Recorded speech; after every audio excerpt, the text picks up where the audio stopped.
After 10 years working far from home, I finally had everything. 50 million in the bank, a construction empire that stretched from Seattle to San Diego.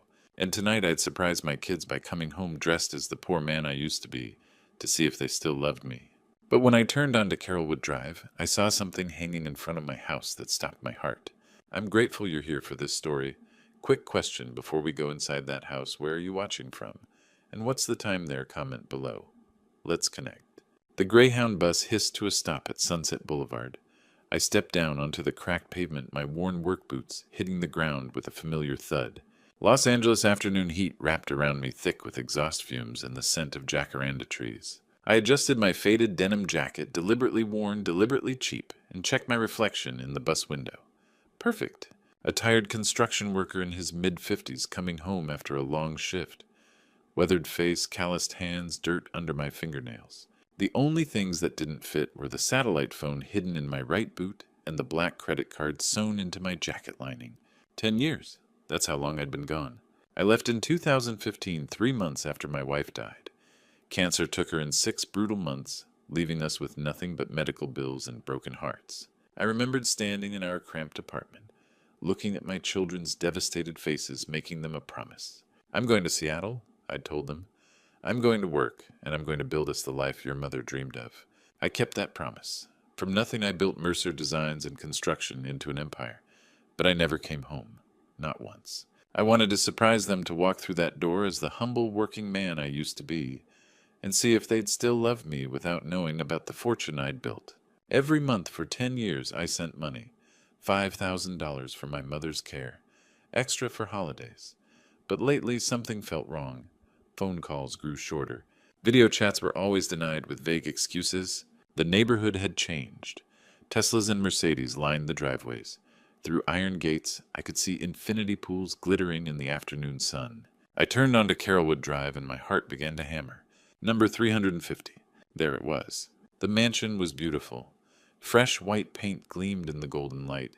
The wrought iron gate I'd designed stood tall and imposing. But what froze me in my tracks wasn't the beauty. It was the banner. A massive black banner hung across the front gate, visible from the street. Gold letters 3 feet high. In loving memory of Randall Mercer. 1970, 2020. 5 years gone, forever in our hearts. Below the text was my photograph. Younger, smiling, alive. Surrounded by digital lilies and doves. My hand went to my chest. I could feel my heartbeat. Fast but steady. Real. I touched my face. Warm skin. The stubble I hadn't shaved, the scar above my eyebrow from an accident 3 years ago. I was alive, so why was I dead? Luxury cars lined the street. Through the windows I could see people in elegant black clothing holding champagne flutes. Violin music drifted over the wall.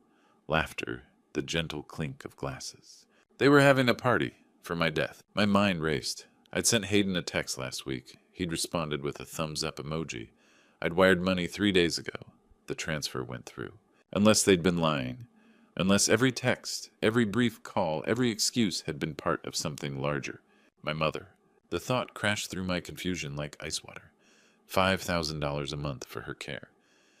She's doing great, Dad, Hayden had told me last month. The facility is amazing. What facility? What was really happening behind that gate? My hands began to shake. I took a deep breath and walked toward the gate. Whatever was happening inside that house, whatever terrible thing my children had done, I was about to find out. And God help them if they'd hurt my mother. A massive hand slammed into my chest before I reached the gate. Hold it right there, old man. The security guard was enormous, 6'4", 250 pounds of muscle squeezed into a cheap black suit. His badge read, Stone Security.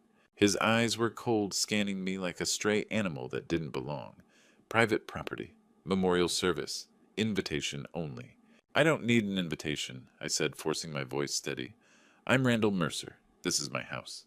He smirked and glanced at his partner, another towering guard with a shaved head.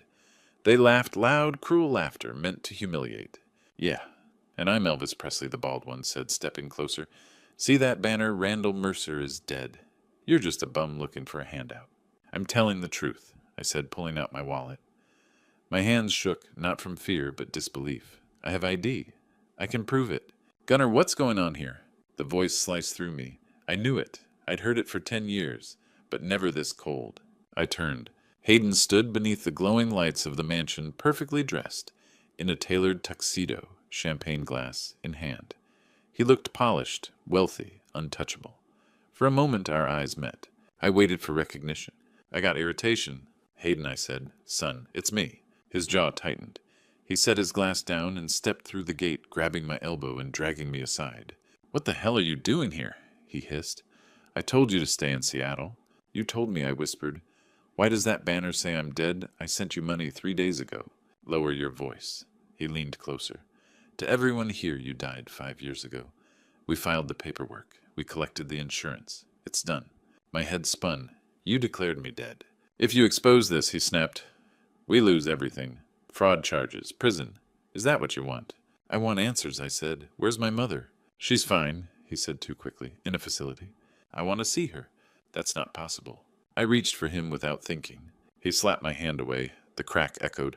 Don't touch me, he shouted. Security! I'm your father. You're not, he said loudly. My father was a great man who died building skyscrapers. This is a deranged homeless man. Remove him. Use force. They didn't hesitate. A punch crushed my ribs, air exploding from my lungs. A kick buckled my leg. I collapsed as rain began to fall. Mud filled my mouth. Pain burned with every breath. Guests murmured nearby. So sad for Hayden. Someone should call the police. Let security handle it. I lay bleeding in the street as Hayden watched, arms crossed, eyes empty. Then he turned away. The gate slammed shut. Alone in the rain, broken and discarded, I understood the truth. My son wasn't just cruel. He was a monster. In whatever cage my mother was trapped in, I was going to tear it open. I lay in the mud for a moment, pain stabbing through my ribs with every breath. Laughter drifted from inside the mansion, sharp and careless, cutting deeper than any punch. But the pain in my body meant nothing compared to the terror gripping my heart. If they could do this to me, their own father, what kind of nightmare was my mother trapped in? I had to find her, immediately. I forced myself upright, gripping the wrought iron fence for balance. My ribs screamed. Blood from my split lip dripped onto my soaked jacket, blending with rain and mud. My leg throbbed where the guard's boot had struck, but I moved anyway, limping along the edge of the property, staying in the shadows toward the back of the estate. I knew this house. I had designed it myself from thousands of miles away, studying every blueprint, approving every detail. I knew there was a service alley behind the main building where trash bins sat and staff passed unnoticed. The alley was dim, lit by a single flickering streetlight. The contrast was brutal champagne and music in front, cracked pavement and garbage behind. I leaned against the wall, struggling to breathe. That's when I saw her. An elderly woman in a faded housekeeping uniform crouched beside the dumpsters, emptying food scraps for stray cats. Her back was bent, her movements slow. Gladys, I whispered. She startled, dropping the plate. Go away, she said shakily. I don't have money.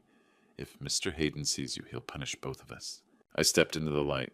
Gladys, it's me, Randall. She stared, then gasped, tears spilling down her face.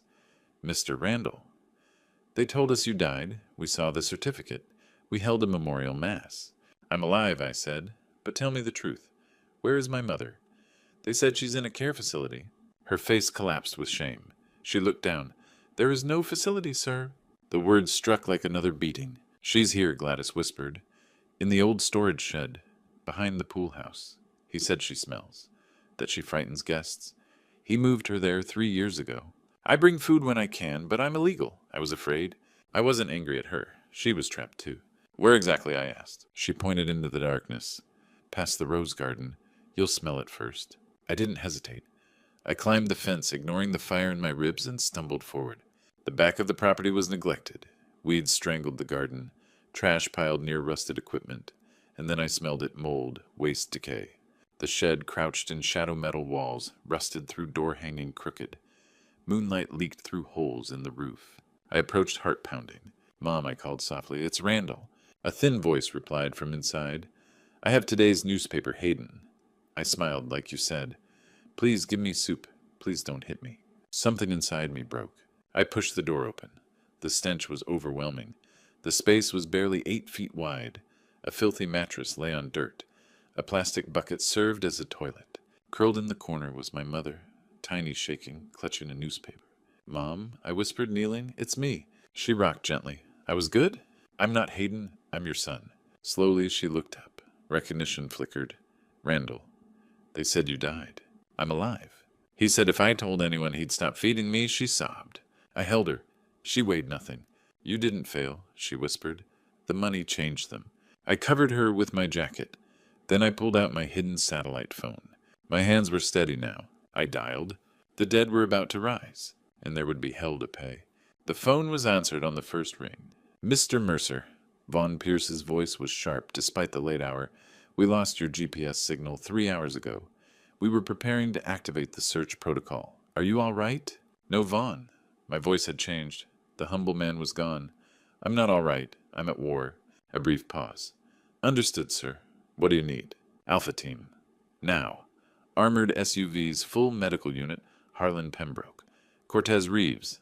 15 minutes. Back entrance of 350 Carrollwood Drive, Holmby Hills. Break locks if necessary. Alpha Team is combat protocol. What's the situation? The situation, I said, looking at my mother trembling in the shed, is that I'm ending 2 lives as they exist. 15 minutes. On our way. I hung up and knelt beside my mother. Help is coming, Mom. Real doctors, you're safe. Don't let them take me back, she whispered. Never. 20 minutes later, Vaughn's people were never late. Engines rolled quietly into the service alley.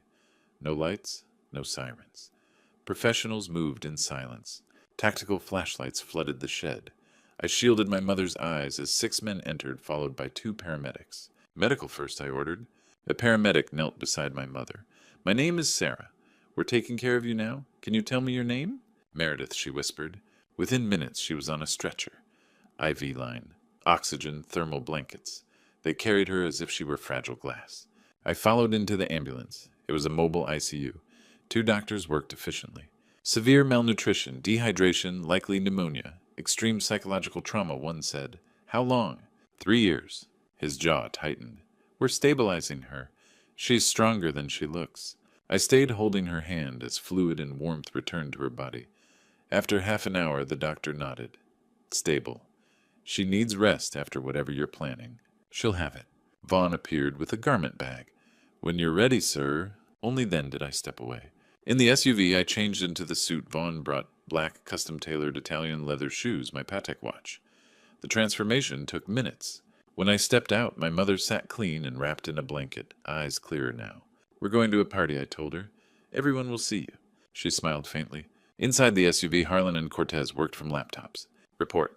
Death certificate filed 2020, Harlan said. The judge is under FBI investigation.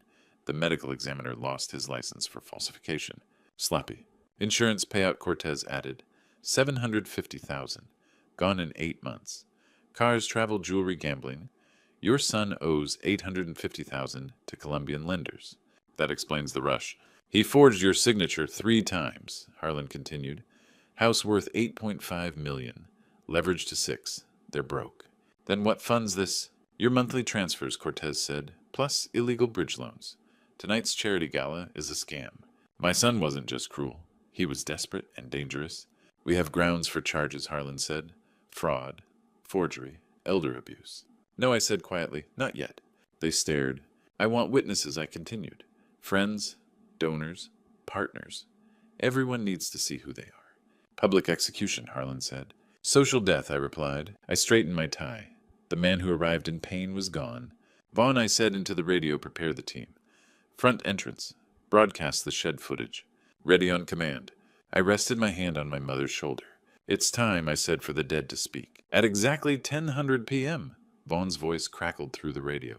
Now, every light in the mansion went dead. The ballroom collapsed into darkness. Champagne glasses shattered. A woman screamed. Men cursed.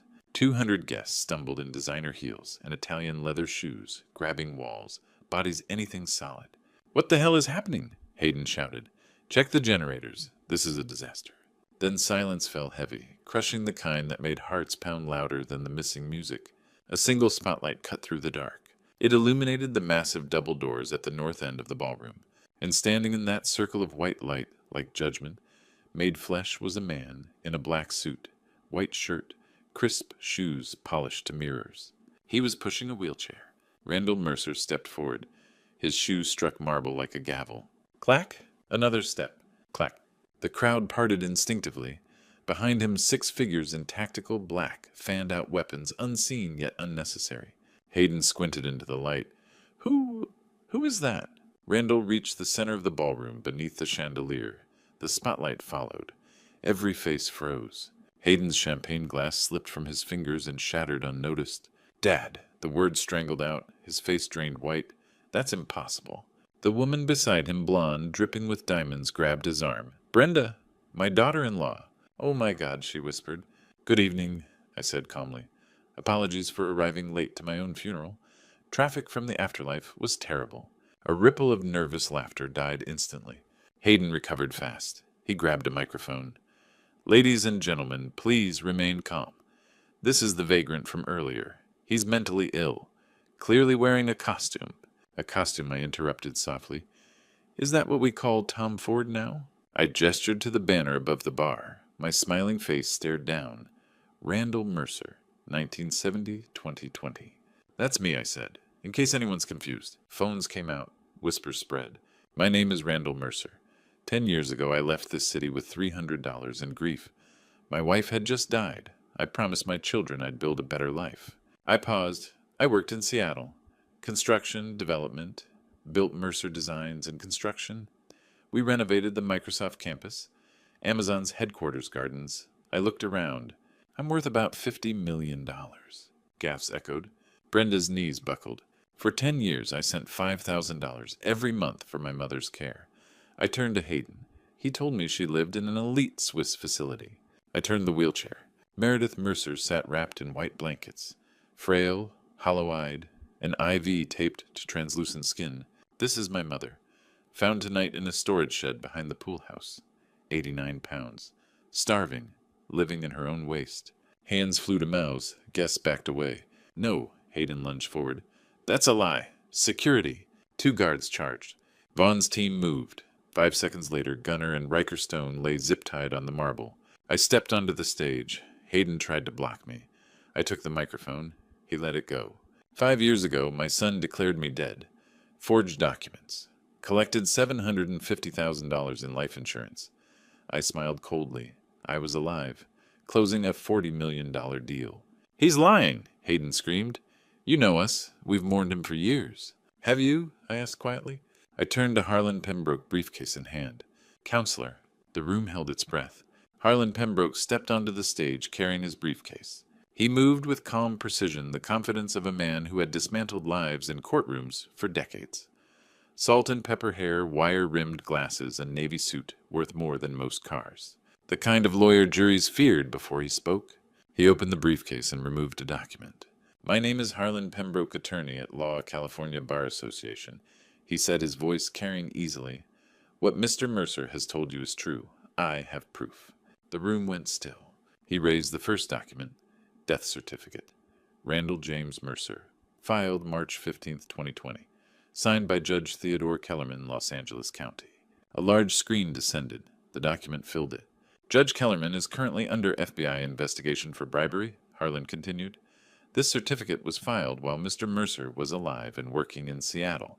It constitutes felony forgery. Murmurs rippled through the ballroom. Second document. Life insurance policy. Northwestern Mutual. $750,000.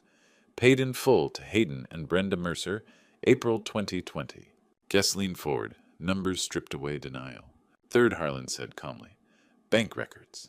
For 10 years, Mr. Mercer wired $5,000 monthly. Memo, mother's medical care and living expenses.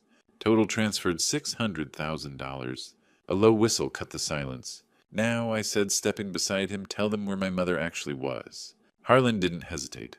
Mrs. Meredith Mercer was found in a storage shed. No heat, no plumbing, no sanitation. She weighed 89 pounds when extracted 2 hours ago. Gas filled the room. I rolled Meredith's wheelchair forward into the spotlight. She sat wrapped in white blankets, clean now, but skeletal IV bag glinting beside her. This is my mother, I said, my voice breaking. Your beloved grandmother, supposedly living in a luxury Swiss clinic. Mrs. Blanche Harrington covered her mouth, tears spilling. Quincy Shepherd stared at Hayden with open disgust. Monstrous, he whispered. Everyone heard it. Words aren't enough, I said. Show them. The screen flickered. Night vision footage appeared. The shed interior. Mold-blackened walls, rat droppings, a filthy bucket in the corner. The camera panned to a frail figure curled on a rotting mattress. A choking sound rose from the crowd. Close-up skeletal hands clutching a newspaper shaking violently. Audio crackled. I smiled. Hayden. My mother's voice begged. I held the paper like you said. Please. May I have soup now? A woman vomited near the bar. Her husband steadied her pail. The footage cut. Another clip. The shed door opening. Brenda entered healthy careless. She tossed scraps onto the floor. Eat fast, you smell disgusting. The door slammed. Meredith flinched in her chair. The crowd erupted. Monsters. Call the police. Animals. Hayden rushed the tech booth. Turn it off. This is illegal. Vaughn stepped in front of him. Silent. Immovable. Hayden froze. Brenda collapsed near the string quartet, sobbing. I'm sorry, please make it stop. The video continued. Close up again, the newspaper. Date visible, March 3rd, 2024. The photos I demanded before sending money, I said quietly. They were torture. Silence fell. They made her smile for proof of life, I continued. Then maybe fed her. If they felt like it. The screen went black. The crowd shifted instinctively, opening a widening circle around Hayden and Brenda. Friends backed away, faces filled with revulsion. Mrs. Harrington stepped back, weeping. Quincy Shepherd turned his back completely. You're dead to me, someone said. They stood alone, untouchable. I looked at them, but I'm not finished. I let the silence linger, let it soak in. 300 people stared at the screen, then at Hayden and Brenda, then back at me. Some were crying, others looked sick. The social execution was already complete, but I wasn't done. You've seen the crime, I said calmly. Now witness the punishment. No one moved. The empty circle around my children remained 6 feet of space that felt like a canyon. Brenda dropped to the floor and crawled toward me, literally crawled. Mascara streaked her face, hands shaking as she grabbed my pant leg. Daddy, please, she sobbed. It was Hayden's idea. He made me. He forged your signature. I told him not to. Hayden spun on her. You lying bitch? The word echoed. You spent half the money on Paris shopping trips. Brenda screamed back. You said Grandma smelled. You told me to lock her in the shed. Brenda lunged. They crashed together in the center of the circle, hair pulling, nails scratching, screaming. Brenda's designer gown ripped. Hayden's tux tore at the shoulder. They rolled across the marble like animals snarling feral, stripped of every polished lie. The guests watched in horrified silence. Separate them, I said flatly. They disgust me. Vaughn's men stepped in, pulling them apart without effort. Hayden and Brenda stood panting, clothes, ruined faces scratched and bleeding. I took 2 folders from Harlan's briefcase and dropped them at their feet. 2 choices, decide now. Hayden looked up, eyes wild. Option 1, I said, pointing left. Police tonight. Federal charges, insurance fraud, forgery, elder abuse, 15 to 20 years. And trust me, people who steal from their parents don't survive prison well. Brenda whimpered. Option 2. I pointed right. Sign these papers. Forfeit the house cars accounts. Renounce all inheritance. Walk out alive, free and broke. The same way I once lived. Hayden swallowed. What about the debt? The $850,000 to the Colombians. I smiled coldly. I bought it. You owe me now. You'll work it off. Real work. I checked my watch. 30 seconds. Silence. Tick, tock.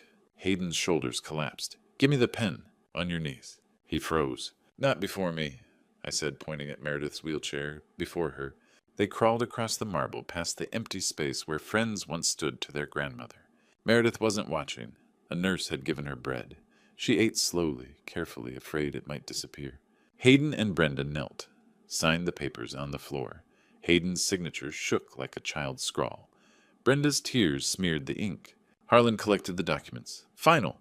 They're legally indigent. I nodded to Vaughn, their severance. A plastic bag dropped at their feet. 2 stained orange jumpsuits. Worn work boots, 1 $50 bill. What is this? Brenda whispered. Your new uniforms, I said. Everything else belongs to Randall Mercer's estate. Here, Hayden pleaded. In front of everyone? Did you spare your grandmother dignity? A privacy screen went up. Fabric rustled. Jewelry clinked. When they emerged, they were unrecognizable. Baggy jumpsuits, oversized boots, faces streaked with blood and tears. They looked like inmates, because they were. I tossed the $50 bill. It landed in a puddle. Bus fare, I said. Don't say I gave you nothing. I turned to Vaughn. Take them out. Vaughn's men took hold of Hayden and Brenda's arms. Not roughly, not gently, just efficiently the way unwanted furniture is removed from a room. They escorted them toward the front doors. The guests parted as if disease followed in their wake. No one spoke. No one helped. As they passed Mr. Quincy Shepherd, Brenda twisted in the guard's grip. "Mr. Shepherd," she cried, "you're my father's friend. Tell him he's insane." The old man, 75, silver-haired, immaculate, in a three-piece suit, looked at her carefully. His expression never changed. "Your father," he said quietly, "is the sanest man I know. If I were him, you'd already be in prison." Then he turned his back. Slowly. Deliberately. Final. The doors loomed ahead. Beyond them, rain hammered the driveway, cold, rare Los Angeles rain that soaked through clothing in seconds. Brenda clutched the doorframe. "It's freezing! We have nowhere to go." I approached, pushing Meredith's wheelchair beside me.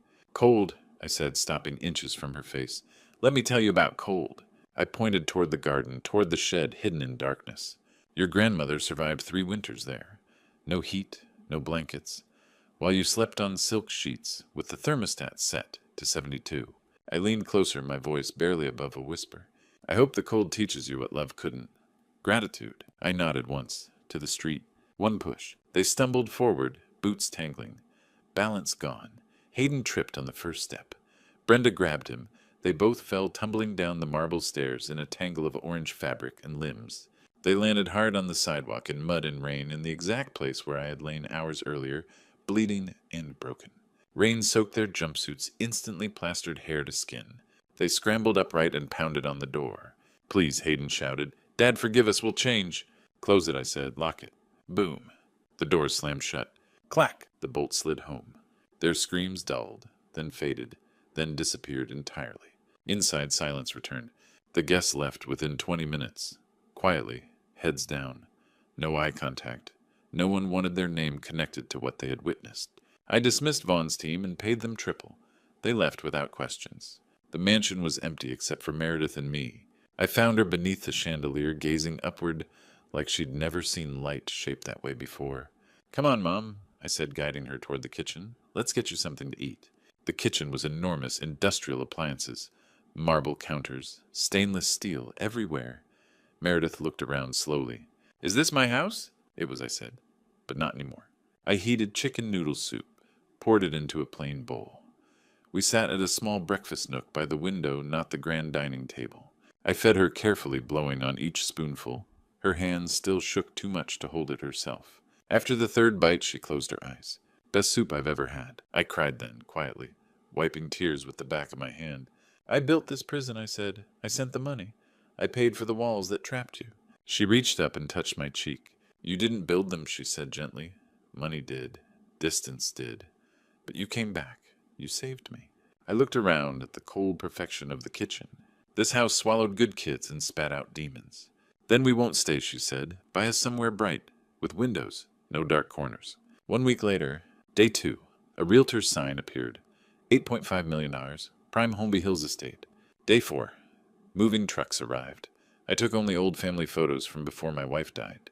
Day 7, the new penthouse, 40th floor downtown, glass walls, sunlight everywhere. Meredith chose a hospital bed in the living room. 3 nurses rotated shifts. She gained 5 pounds. Color returned to her cheeks. She laughed at bad game shows.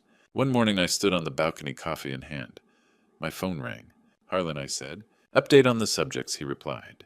Hayden's loading produce trucks at 4 a.m. Brenda's washing dishes at an all-night diner. They're sharing a tiny room in an industrial district. I closed my eyes. "Are they eating?" "Barely, but yes." I looked inside at Meredith sleeping peacefully in sunlight. "Continue monitoring," I said. "No intervention."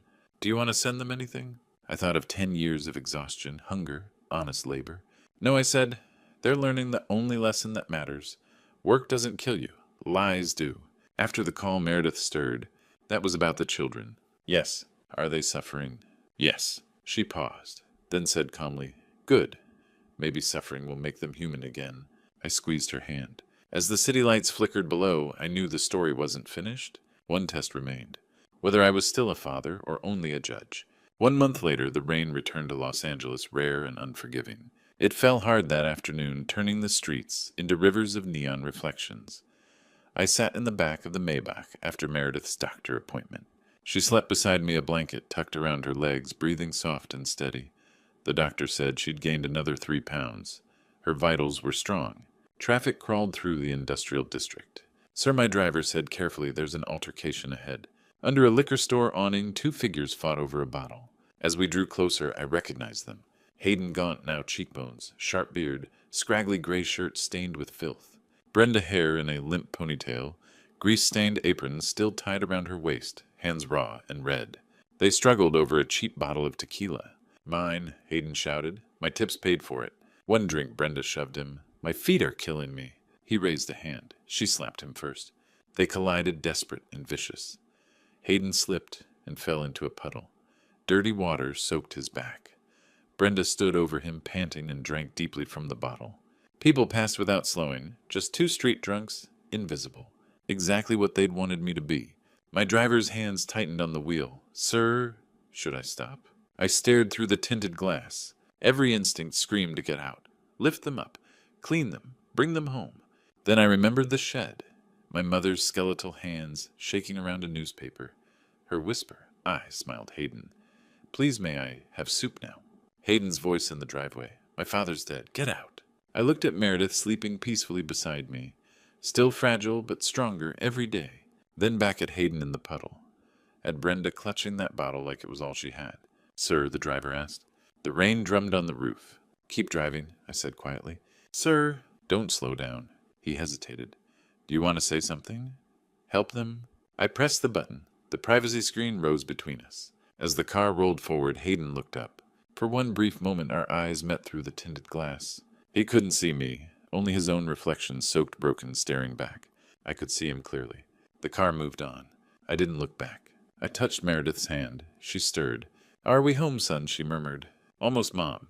She drifted back to sleep. The city blurred past in watercolor streaks of rain and light.